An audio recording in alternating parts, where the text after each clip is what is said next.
Oi, pessoal, eu tô aqui para falar com vocês hoje sobre continuação do assunto dependência, né? Mas hoje eu quero explorar de uma maneira diferente, tá? Eu quero mostrar tudo que a dependência pode produzir, independente de padrão. Eu queria falar um pouquinho mais, discorrer um pouco mais sobre a dependência propriamente dito, o apego exagerado, o hiperfoco, a obsessão, né? Que estão todos ligados. Ansiedade, obsessão, hiperfoco, dependência, tá tudo ligado, tá?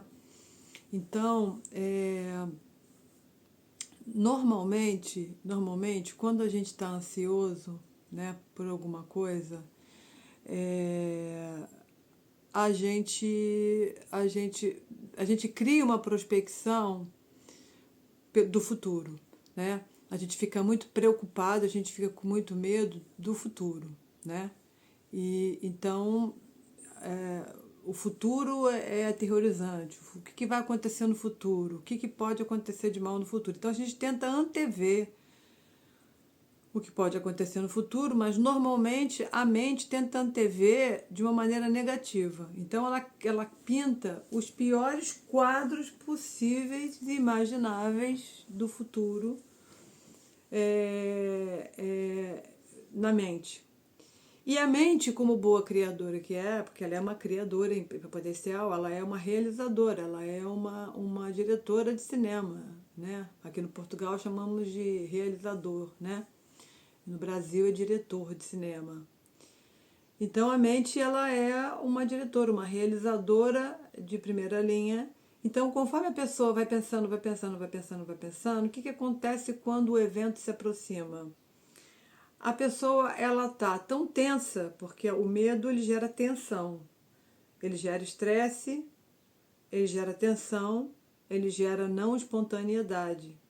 Então a pessoa se perde completamente de si própria, né? Ela começa a fazer coisas que não são da natureza dela, porque ela está com medo, né? Ela mete os pés pelas mãos e aí, por que ela meteu os pés pelas mãos? Porque ela estava no nível de estresse altíssimo, por causa deste medo que não foi descarregado, que não foi investigado, que não foi verificado, que não foi abrandado, né?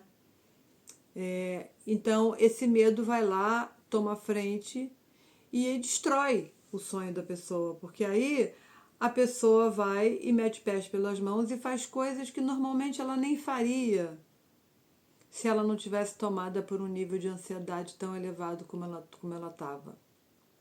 Então, ela acaba obtendo o oposto do que ela queria quando ela está nesse estado. Isso pode ser para qualquer circunstância, independente se é para um trabalho, independente se é para a vida amorosa, independente se é numa situação de família, independente se é numa situação de negociação, independente se é numa conversa entre amigos, independente, não depende do que seja, entendeu? Então, a gente está falando do nível de ansiedade muito elevado e da mente que fica prospectando o futuro, ansiosa, ansiosa, ansiosa, ansiosa, ansiosa, ansiosa. Ela cria, ela prospecta, ela imagina e ela destrói. Simplesmente ela destrói, né? Aquilo que podia ser de outra maneira. Aí a pessoa fica com a sensação, ah, mas eu sou assim mesmo. Não, eu não sou. A pessoa, não, você não é assim mesmo. Porque você não é o medo.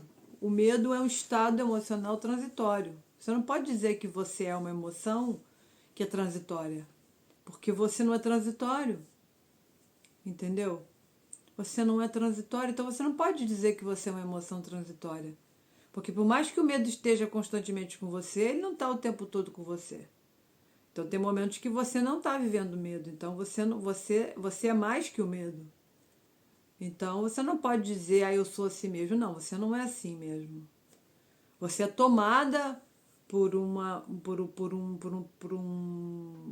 você é tomada por esse medo, né?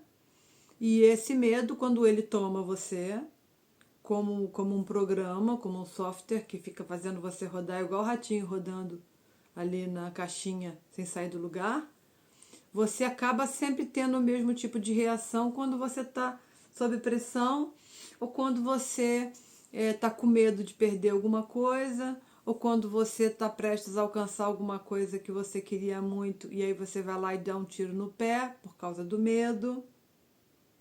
É o medo que dá o tiro no pé. Quem pega o revólver é o medo e faz paf no pé, tá? Então, basicamente é isso. Eu desejo tanto uma coisa, mas tenho tanto medo dessa coisa, né, de alcançar essa coisa, tenho tanto medo de não conseguir, ou tanto medo de conseguir, porque tenho tanto medo por falta de autoestima. Fico com medo também de conseguir, porque eu fico com medo de manter. Como é que eu vou manter se eu não sou capaz de me manter? Às vezes o pensamento é esse, porque a pessoa se sente pequena por pensamentos pequenos que às vezes tomam conta dela. Então isso normalmente acontece com pessoas que se sentem pequenas porque têm pensamentos pequenos, porque ainda guardam esse tipo de memória e porque a mente ainda não foi purificada o suficiente para elas perceberem que elas são grandes, que elas são do tamanho desse universo, que elas são Deus. Simplesmente elas são o oceano. Elas não são a onda, elas são o oceano inteiro. Então, enquanto isso não fica claro, elas se rebaixam. E quando elas se rebaixam, a coisa não corre bem. Bom, isso nós estamos falando de um ponto que é o ponto da ansiedade, que é uma coisa generalista, generalizada para todo tipo de situação, tá? Agora eu vou falar da ansiedade quando ela está grudada, quando ela fica um pouco pior, quando ela fica grudada com hiperfoco, que na verdade vira obsessão, tá? Então, por exemplo, quando uma pessoa está obcecada por outra pessoa, tá? A palavra é obcecada mesmo. Ela se abandona. Primeiro fato que eu observo é que as pessoas que ficam obcecadas por outras pessoas, né, elas se abandonam completamente. Ou seja, elas querem dar tudo para o outro e se largam completamente. Como é que eu posso querer que o outro me dê coisas se eu me deixo? E é em coisas pequenas, é na vida prática, entendeu? A pessoa se abandona em coisas bobas na vida prática. Ela não cuida bem de si, ela não cuida bem da própria saúde, ou ela não cuida bem da sua vida material, ou ela não cuida bem das suas roupas, ela não cuida bem do seu armário, ela não cuida bem. Ela não se cuida. Ela se abandona. Porque existem dois tipos de abandono. Existe um abandono que é super favorável, que é quando eu abandono o ego, né? Quando esse ego é abandonado e a gente se entrega completamente aos braços de Deus. Esse abandono é absolutamente favorável porque Deus é rei, é o grande rei. Então eu estou nos braços do rei, é o rei atuando através de mim. Eu sou uma serva, mas sou uma serva atuando pelo rei. É o rei atuando em mim. Então, a realeza está em mim. A realeza que atua através de mim é que faz, é que comanda. Então, esse abandono é maravilhoso. Agora, o abandono do ego, o autoabandono do ego, ou seja, enquanto eu ainda sou identificada com a minha mente, enquanto eu ainda acho que ela sou eu, enquanto eu ainda penso que a mente sou eu, e nesse pensar que eu sou a mente, eu simplesmente coloco alguém em primeiro plano e eu em último plano.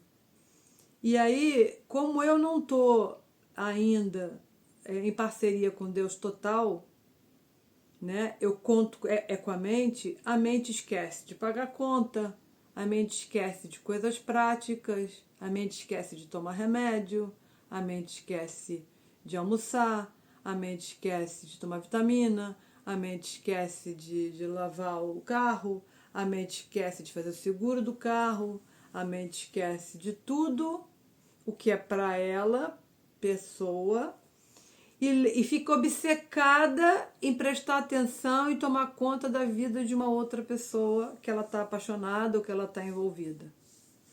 Entendeu? Ou então uma pessoa que ela está com medo de, por exemplo, perder para essa pessoa um cargo, alguma coisa assim. Então ela entra em processo de... Deixa eu baixar aqui um pouquinho mais. Isso. Ela entra no processo de... É obsessão. É igualzinho a obsessão do mundo espiritual. Aquela obsessão que o pessoal diz assim, você está com obsessor, né? Mas uma pessoa que mentalmente fica pensando em outra e fica secando outra dessa maneira, é como um obsessor espiritual. Porque a outra pessoa vai sentir do mesmo jeito, gente, acredite se vocês quiserem. Vai se sentir mal, vai se sentir pesada, não vai se sentir livre, não vai se sentir bem. Por quê? Porque tem alguém obcecado, obsediando, né? E isso é terrível. Isso é uma das etapas da dependência, a obsessão, né? Então, a obsessão junto com a ansiedade é isso. A pessoa, e principalmente a pessoa quer controlar a vida de outra pessoa, que abandona a própria vida, quando na verdade seria o oposto. Eu tomo conta de mim, eu cuido de mim, eu zelo por mim, eu tomo conta do meu corpo, da minha alma, eu presto atenção às minhas coisas, eu valorizo mais a minha vida. Eu percebo que não existe uma única coisa no universo que possa trazer felicidade, porque tem aqui uma falsa crença. Esta pessoa é a única coisa que pode me trazer felicidade. Sem essa pessoa, sem essa situação, eu não vou ser mais feliz. É a minha última oportunidade, ou então é a minha última oportunidade. Entende? E é tudo mentira. Não existe última oportunidade, existe aprendizagem contínua. Às vezes existem várias oportunidades e cada oportunidade vai elevando a gente a um nível maior de aprendizado para a gente sair da samsara, do nosso círculo de repetição, do nosso condicionamento, das nossas vássanas, como vocês quiserem chamar, do nosso karma, como vocês quiserem chamar. Nosso circuito de repetição, como ficar mais fácil. E não há outra fórmula, eu não conheço outra fórmula, eu não conheço outro caminho que não seja voltando para si próprio, percebendo que está indo, voltando para si próprio, voltando para si próprio, voltando para si próprio, voltando para si próprio, para a sua espiritualidade, para o seu trabalho pessoal interno, para o seu encontro com Deus. Porque não existe outra forma de libertação. Enquanto a pessoa... Foi assim que aconteceu comigo, foi tão maravilhoso. Foi tão maravilhoso. Foi tão maravilhoso porque eu era uma obcecada. Eu era uma obsessora, né? Digamos assim. Eu estava apaixonada, Deus me livre, era uma coisa horrorosa. Eu abandonava tudo e todos e estava ali obcecada.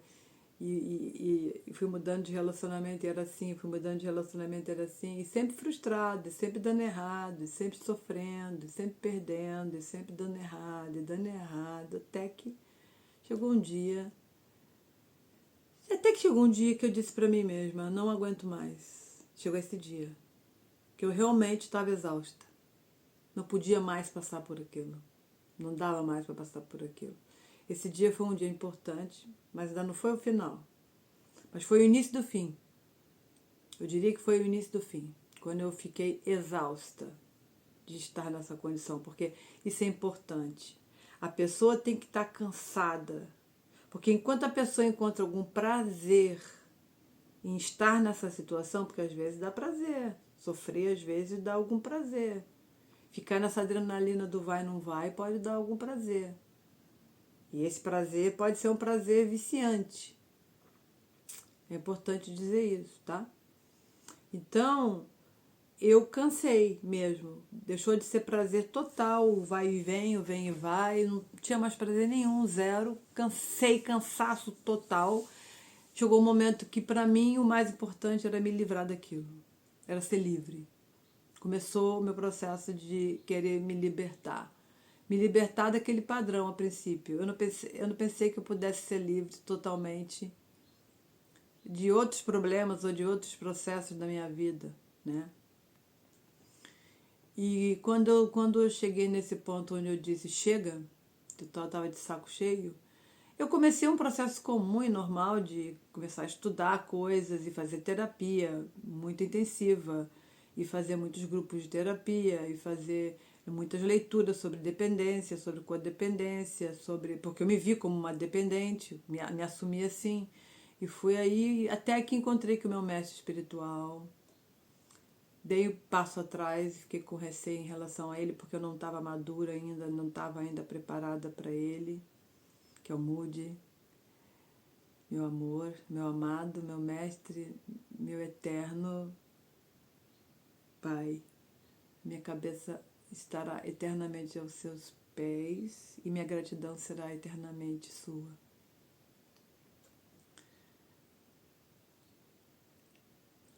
Então eu encontrei o Moody e, quer dizer, deu um blim blim na minha cabeça, porque eu já tinha encontrado o Moody, ele já estava perto de mim, eu já podia ter estado perto dele há muito tempo e eu fiquei adiando, ainda de vez em quando ainda arriscando coisas sem sentido, mas já cansada, mas ainda arriscando uma coisa ou outra. Sabe quando o motor vai desacelerando aos poucos? Já desligou, mas ainda não parou completamente? Foi o que aconteceu comigo. E aí quando chegou em 2016, exatamente nesse ano, aí não, aí foi final. Final de festa total. 2016 acabou. E aí eu mergulhei de cabeça. Fui pro Monte Sarraja, insisti até a última gota para me deixarem entrar lá, porque não estavam deixando. Eu insisti, até que deixaram, por um milagre. Disseram que eu talvez não pudesse ver ele, porque ele estava indo para a Índia, estava no finalzinho, assim, na época dele ir para a Índia. Eu fui agraciada porque eu mal cheguei lá, o sino tocou, ele estava dando satsang. E quando eu cheguei para o satsang, ele logo me viu, porque eu era diferente, né? Ele logo me chamou, ele logo me deu satsang, ele logo falou comigo, ele logo me deu uma orientação, uma meditação. E eu logo saí de lá batendo mal, sentindo que alguma coisa tinha acontecido de diferente. Fui para a Capela de Cristo, uma coisa linda que o Moody criou. E ali tudo começou. E dali os anos seguintes foram totalmente dedicados a isso. Eu não queria saber de mais nada. Eu estava trabalhando, continuava o meu trabalho, mas a minha vida era pela liberdade. Eu queria liberdade, liberdade, liberdade, liberdade, liberdade. Já não tinha mais esses encostos, esses namoros, essas obsessões tinham acabado. Elas estão todas encerradas, eu não tinha mais interesse em ninguém, ninguém em mim. Que maravilha. Até hoje, na verdade. E vivo bem comigo. E mergulhei. Foram 3 anos de mergulhos contínuos. Não tinha nada que o Moody não fizesse que eu não estivesse lá. Ele ia para a Índia, eu estava na Índia. Ele estava no Zimar, eu estava no Zimar. Ele estava no Monte Sarraja, eu estava no Monte Sarraja. Quantas vezes fosse por ano. Na Índia eu fui 2 vezes, passei um mês inteiro com ele lá. Já passei um mês inteiro dentro do Monte Sarraja. Já passei, enfim, várias vezes uma semana dentro do Monte Sarraja. Já passei várias vezes uma semana dentro do Zimar, em silêncio. Já foram 3 anos intensos, intensos, intensos, intensos. Eu comecei a ter uma sinusite crônica nessa época. Ter não, né? Comecei a liberar, comecei a botar para fora algo que estava guardado lá dentro. Saiu, começou a sair, não parou de sair até hoje. Não parou de sair até hoje. Até hoje eu ainda estou tirando, ainda está saindo lixo guardado da época da minha obsessão. E até que chegou um momento que aconteceu algo lá, que eu sentia claramente essa presença de Deus me pegando no colo, assim, e nunca mais largando. Mas que eu não sei explicar para vocês exatamente o que significa. Sei que continuo trabalhando, sei que continuo num processo de estabilidade, sabe, assim. Agora há pouco tempo também um eletrochoque que ainda abriu mais a minha vida e a minha visão e a minha percepção da vida e do mundo e das pessoas e das minhas ilusões, de certas ilusões que são as ilusões mais difíceis da gente se dar conta, que são ilusões ligadas à nossa infância, pessoas muito íntimas e tudo. Acordei para elas, assim, foi muito interessante. Então, o que eu quero dizer é que Deus usou, o resumo da ópera, Deus usou, troco de óculos, cadê meu outro óculos? Eu gosto muito do outro óculos. Não sei se ele tá aqui, tá aqui. Vou trocar de óculos, gente. Eu gosto mais dele para a câmera. Deus usou essa situação para me trazer para Ele. Ele usou, quer dizer, eu estava buscando um namorado, estava tentando me melhorar, me tornar uma pessoa melhor, porque tem isso, né? A pessoa também se trabalha, a pessoa vai para terapia, ou a pessoa vai para espiritualidade, ou a pessoa vai para sei lá para onde, porque ela quer melhorar. Ela quer melhorar porque ela acha que ela melhorando, está faltando alguma coisa nela, que se ela melhorar, ou tem algum entendimento que se ela pegar, aí ela vai conseguir, então, pegar aquela pessoa que ela tanto está apaixonada, ela vai conseguir, então, reverter, ela vai conseguir mudar a cabeça daquela pessoa, ela vai conseguir mudar aquela pessoa, ela vai conseguir mudar a maneira da pessoa se relacionar com ela, a partir dela mudando para a pessoa.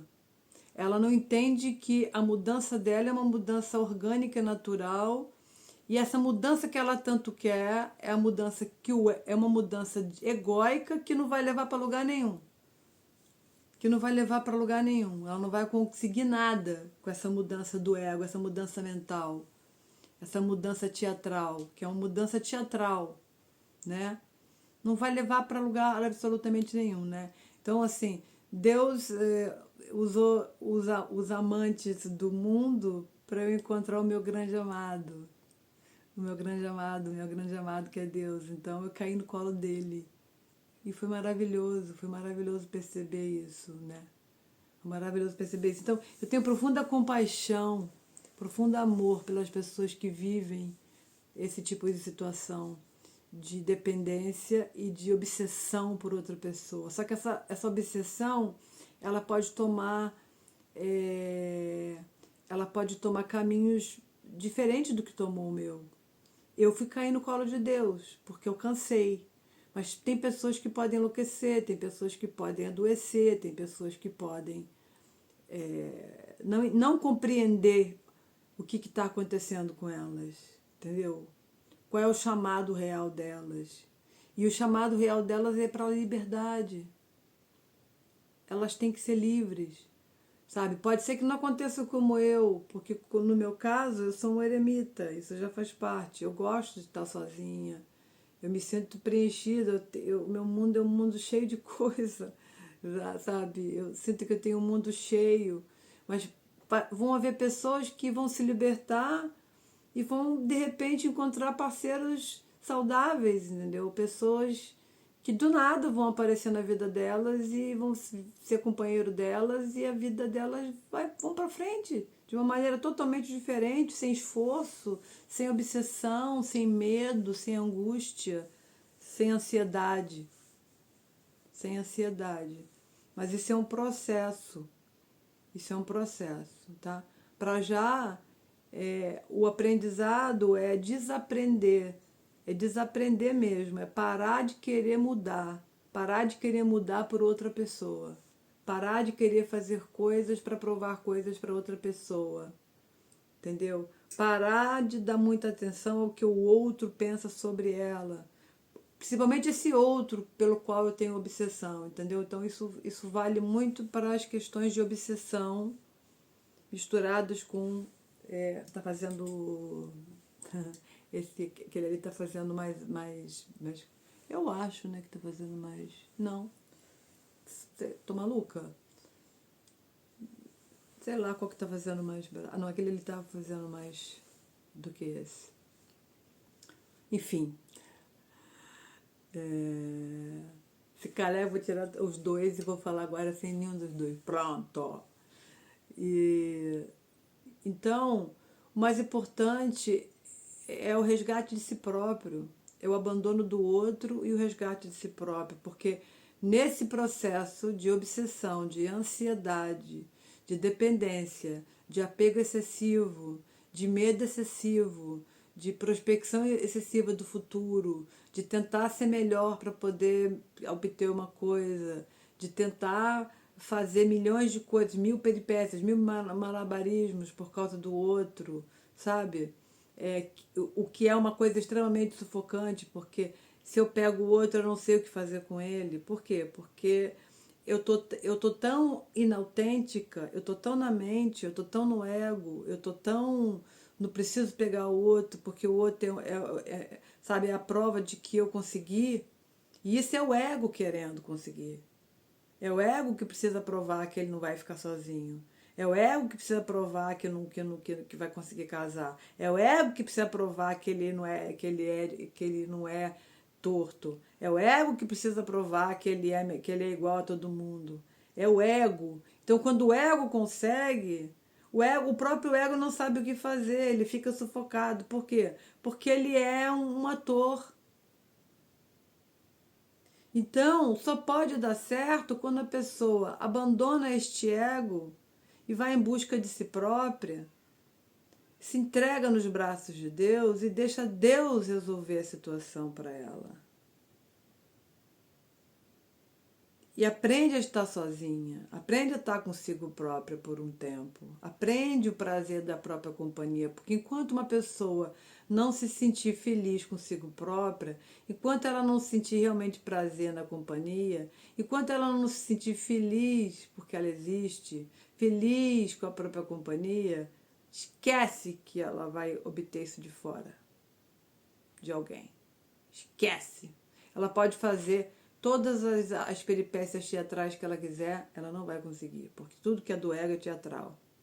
Tudo que é teatral o teatro do ego é um teatro fake, é um teatro que não convence o público.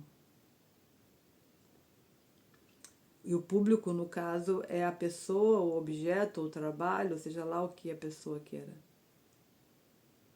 Então a pessoa tem que ser real, ela tem que ser verdadeira, e acima de tudo ela tem que ser ela. Ela tem que se aceitar, ela tem que se amar, ela tem que estar com ela própria, ela tem que ser a sua best friend. Só assim ela vai poder se realizar plenamente e aí o que tiver reservado para ela vai se apresentar da maneira mais linda, mais límpida, mais iluminada, mais abençoada, mais benevolente desse mundo. Obrigada pela atenção de vocês. Um beijinho, vou aqui desligar. Um beijo.